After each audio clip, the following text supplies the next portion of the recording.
ஒரு அழகான காட்டுல ஜிம்போ என்ற அப்பா குரங்கும் சின்னு அப்படிங்கிற குட்டி குரங்கும் மகிழ்ச்சியா வாழ்ந்து வந்தாங்க. சின்னு ரொம்ப துருதுருப்பான குரங்கு. காட்டுல ஒரு தச்சர் பெரிய மரக்கட்டையை அறுத்துட்டு இருந்தாரு. மதிய உணவுக்காக அவர் போகும்போது மரக்கட்டை மூடிக்காம இருக்கிறதுக்காக நடுவுல ஒரு பெரிய மரத்துண்டை வச்சுட்டு போனாரு. இத பார்த்த அந்த அப்பா குரங்கு, சின்னு அந்த மரக்கட்டை கிட்ட போகாத, அது ரொம்ப ஆபத்து அப்படின்னு சொல்லிச்சான்.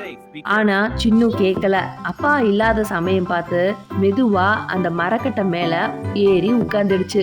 இந்த கட்டையோட நடுவுல என்னமோ இருக்குதுன்னு ஆட்டி ஆட்டி பாக்குது.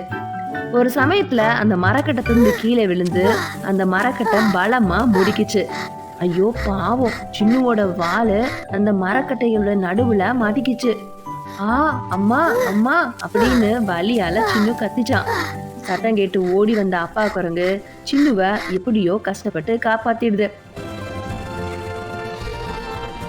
சின்னு அழுதுகிட்டே சொல்லிச்சான், இனிமே பெரியவங்க பேச்சதான் கேட்பேன் அப்படின்னு சொல்லிச்சான். குட்டீஸ், பெரியவங்க சொல்றத கேட்டா நமக்கு ஆபத்தே வராது. சின்ன குட்டி குரங்கு ஜாலியாய் விளையாட போச்சு. பெரியவங்க பேச்ச கேட்காம ஆட்டம் போட்டுச்சு. அச்சோ, மரக்கட்டல வாழ மாட்டிடுச்சே. அப்பா வந்து காப்பாத்தி பாடம் கத்திடுச்சே. பெரியவங்க பேச்ச கேட்டா ஆபத்தில்ல. பெரியவங்க பேச்ச கேட்டா ஆபத்தில்ல.